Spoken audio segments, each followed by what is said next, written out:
Hey everyone, Hans here. Quick video as always. Today I'm trying out a bit of a different format where I was thinking about doing like a vlog type thing, but that would include me filming myself in the gym, doing all types of boring stuff, bicep curls, not something that I really enjoy, film myself in the gym outside doing stuff. And I don't think a lot of people are too interested in the stuff I do outside of work.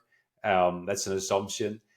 So I'm doing this format where I'll run you through, my day to day, the types of things I've been working on, which is helpful for me to help me, to keep me accountable and all that good stuff. And I'll mix it with um, some, let's call it, off-topic stuff as well, so some outside of work stuff as well. And it's a format that I've seen other people do, and I really enjoy following that. I think it's just, it's a great way for me to structure my day and to just show everyone what I'm working on, and hopefully, connect with the right people. So by the end of the video, if you can let me know just by dropping a comment saying, thumbs up or liked it, good format, just, let's go with good format. If you like the format, give me a good format in the comments so that I know that this is something that I should keep going. Now let me start with a bit of an overview. So here we go. This is what some of the stuff that we're working on Growth Engine X. So for those of you who missed that update not too long ago, I joined Growth Engine X, partnering with Eric on fulfilling for his clients and strategy, that type of thing. And we're sending a bunch of cold emails, which is something that I'm excited about. The more cold emails I can send, the happier I am. And I figured I would show some internal stuff. Not too much, obviously. Like, we're not going to show the clients we're working with. We're not going to show too much, but just some metrics on what we're sending, what we're doing, and then diving into some other things that I'm working on. Today is Good Friday, so it's a bit of a weird week actually, because I live in Spain, and in Spain they really enjoy taking days off. So the amount of bank holidays here are a little bit ridiculous, and school holidays and all that. So there's that. So trying to get working this week has been somewhat challenging. Today as well, did do some work, some like of the most important client stuff, and the campaign stuff I did get done luckily. And then starting Tuesday, hopefully we're back at the usual grind, which I sometimes miss a little bit. I'm a guy who really needs a structure and enjoys working in a structured way. So Tuesday I'll be my own happy self again, right? But then again, we enjoy these days, and spending a lot of additional time, extra time with my daughter. That is something that I always enjoy. So there's that. Um, these so jumping into these beautiful charts right here. Right now we have about 81 active campaigns running, but not all of them are sending emails. So then I'm only sending a few emails per day.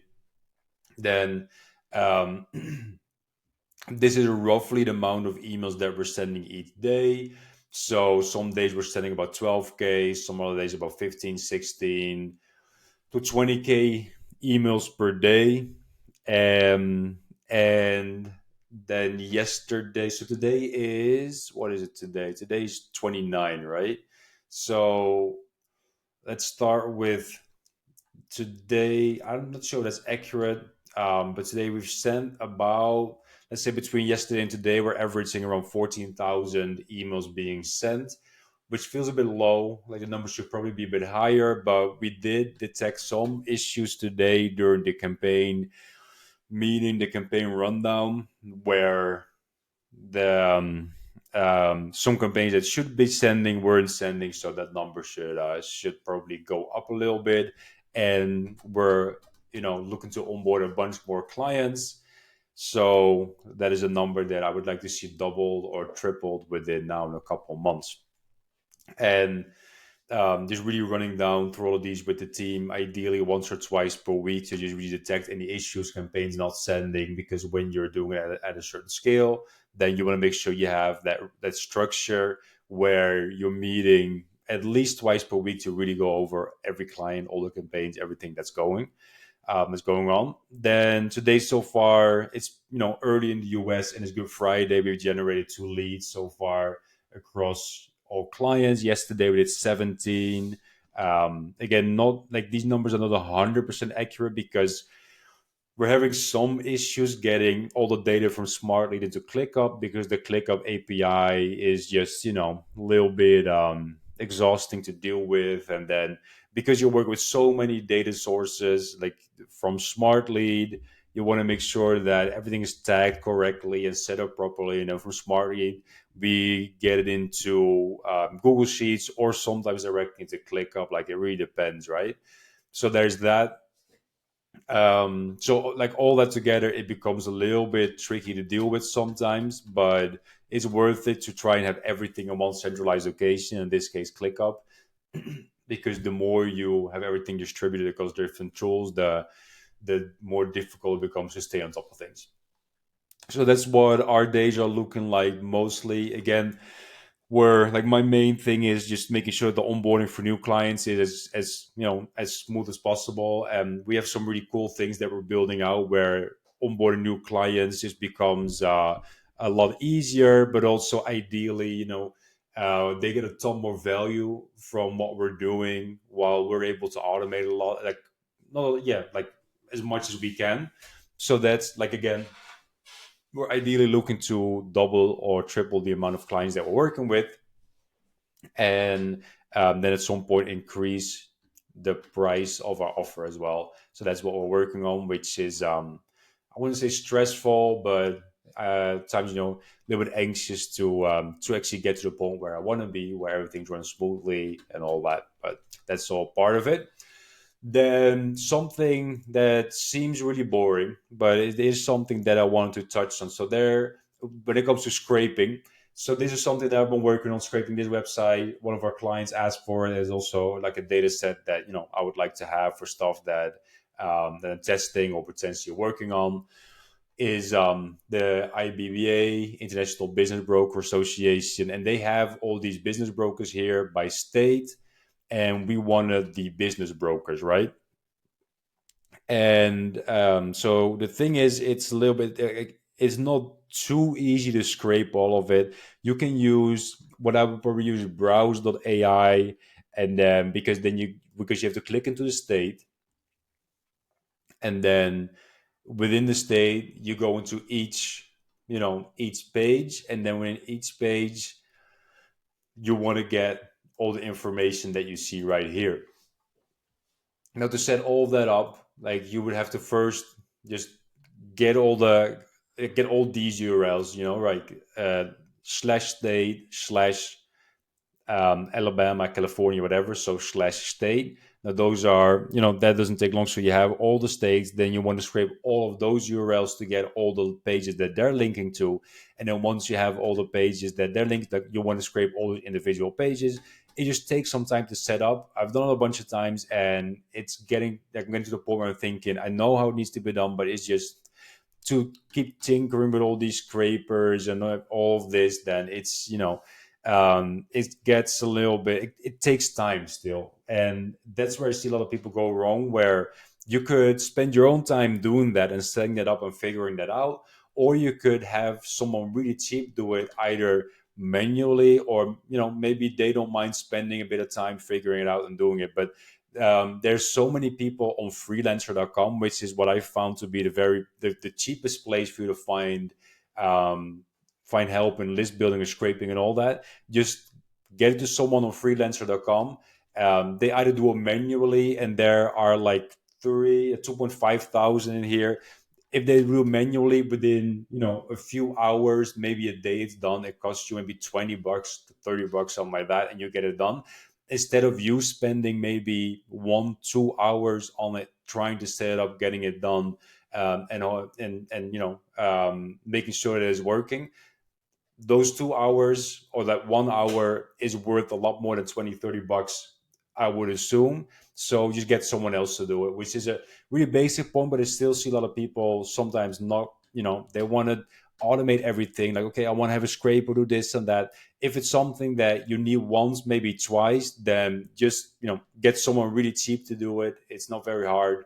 And a lot of stuff that I feel that if you're in the AI space, the automation space that I'm in, a lot of people are going a little bit too fancy, like trying to do things a little bit too fancy. Where I'm thinking, you know what, just like some stuff you can just do manual, like just get people to do it manual, good old fashioned manual labor, right? They get it done a couple hours, and there you have it. Instead of like getting like getting yourself into this scraping job that maybe you only need to do once, and it's giving you a headache. So, small point that I wanted to bring up. I see a lot of people that still don't really get that, like they come to me with questions and I'm thinking just do it manually, so I figured I'll just throw it out there.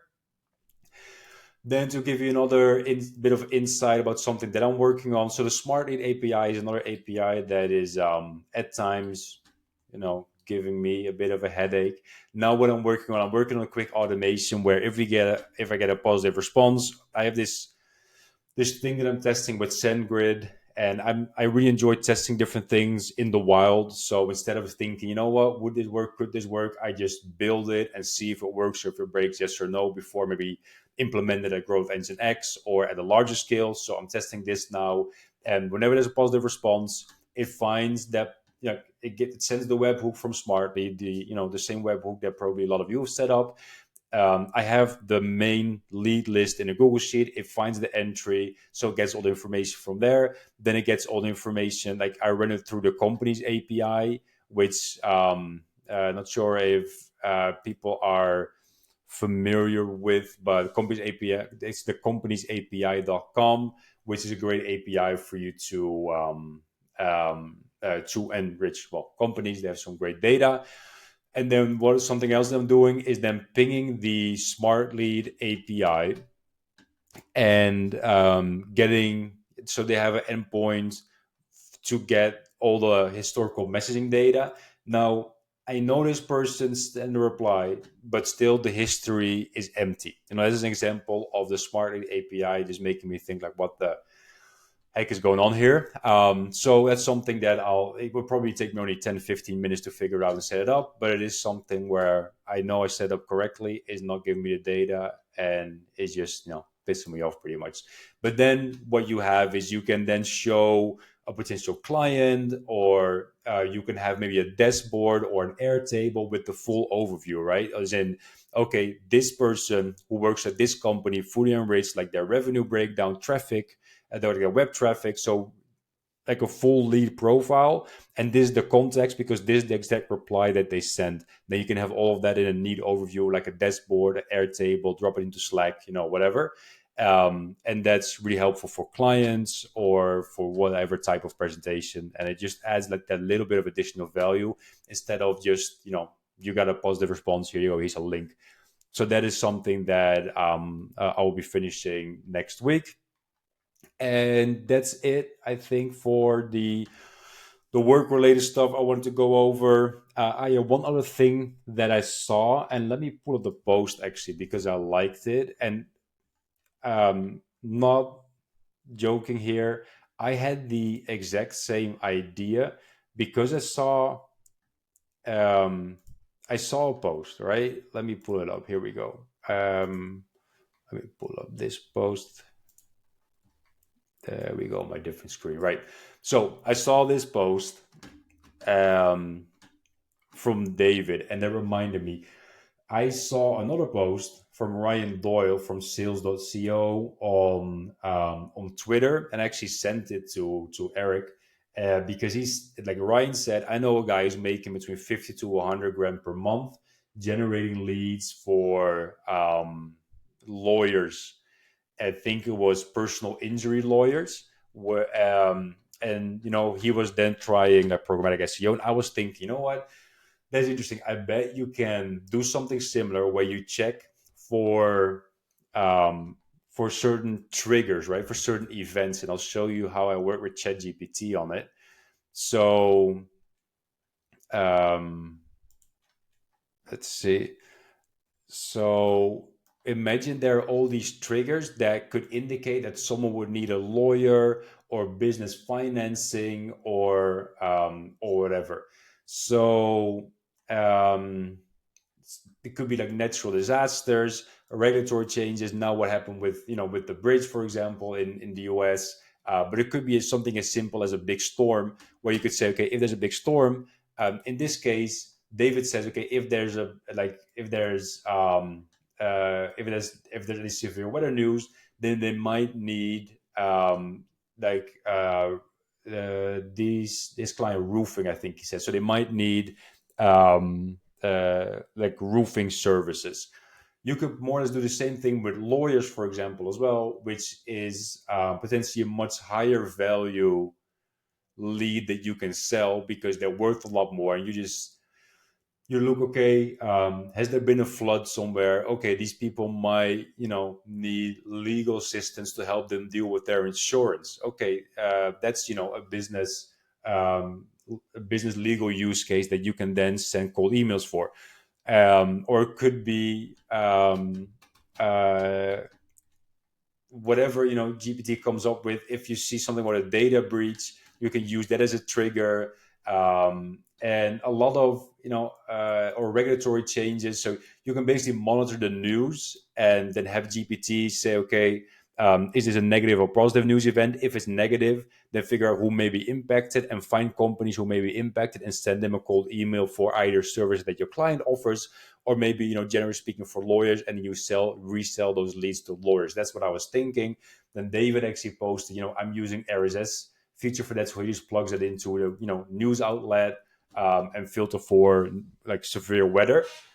Then what I was thinking is, that's, and I'm not going to build that, but I might actually, build it out later. I was thinking you can probably just use the weather API for that and monitor, like weatherapi.com. Here I have it. Is it this one? I think I was looking at a different one, but it doesn't really matter. There's one that has like 10,000 calls per day for free. So instead of monitoring the news, which is can get slightly tricky because you have to qualify the news and all that, instead just monitor the weather. So you plug in a bunch of coordinates into a Google sheet. Every single day you check the weather. If it's if the wind speed and the like how much rain there's falling is above a certain threshold, then okay, that qualifies as severe weather. And find the businesses in the same area. You already have the coordinates. You can probably do a Google Map scrape. Not probably. You can do a Google Map scrape and then email those saying, hey, severe weather, do you need roofing? Do you need insurance for that, in case something breaks, that type of thing. And obviously there's a lot of personalization that goes into that, saying, okay, if they have a physical location like a store, okay, they may need this, or if it's an office, they may need that type of thing. So that's what I was thinking. I will actually build this out if enough people want to see this. I know I'm rambling a bit and maybe it's hard to follow, but in my head it makes a lot of sense, right?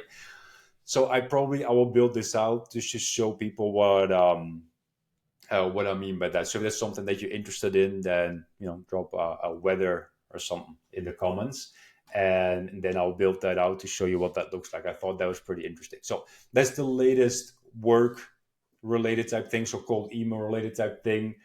Then when it comes to off topic stuff, we're actually sort of little bit cautiously looking into buying a second house. So I live here in Spain. We bought our first house not very long ago. Things, are going pretty good. Then we saw this chalet here, which I thought was really cool. And so did my fiance. So this is something that we're looking at.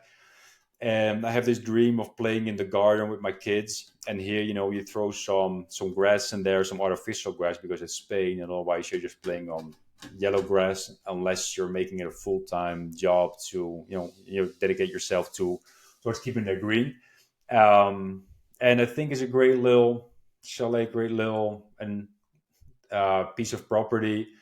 From the inside, on the inside is pretty. Like the views are great. This area is great. It's 15 minutes driving from the beach. I used to live in a village that's close to here, and let's see. So There's some, sports facilities, if I judge this properly. There's like a lot of vineyards around there, which is great. And yeah, you can have a great little garden here where I can play with the kids. You see the neighbors; they have like a nice place to sit outside. I will put a fence there. I don't want to see my neighbors. But this is a great place to spend the summer and or rent it out. Like it needs a bunch of work. Like what's going on there, right? But there's a door right there. I don't think that door's supposed to be there. But this is a property that we're looking at that I'm pretty excited about, and like, yeah, like it would take some work for us to, to go through the process of applying for a mortgage again, which is a flipping disaster in Spain if you're like me or you're self-employed. But it's potentially worth it because I really like it. It could make for great rental property because of the style and the location and all that. Only 1 hour from the airport, close to the beach, what have you. So that's a property that we're looking at that I'm really excited about. That hopefully we can pick that up. And other than that, this week, as maybe you can imagine, sports is a little bit, you know, worked out twice this week so far. I did have a phenomenal deadlift session early in the week. After that, dropped off a little bit. So tomorrow morning, I will get in a 10K a run because I need to work on my running a bit more. And then worked out 3 times this week, which is potentially it's good enough for a week like this one, which is just a bit of a weird week. Like I'm prepping for High Rocks, which is later this year. So this is my schedule, and I need to change a bunch of stuff because I put this together, and then actually in the gym, it takes too long, or I'm absolutely dead after the first couple exercises, and I cannot do the other stuff. So once this is complete, I might work with a coach. Like I've been actually looking at some coaches and considering hiring a coach for that. So that's something that I might do. But yeah, that's my life outside of work. And that's that. So for now, signing off. I'll try and make these daily videos. Again, if people actually enjoy this format, so give me a format in the comments if you enjoyed this or good format, and then we'll see each other tomorrow. For now, thanks for watching, and see you in the next one. Bye bye.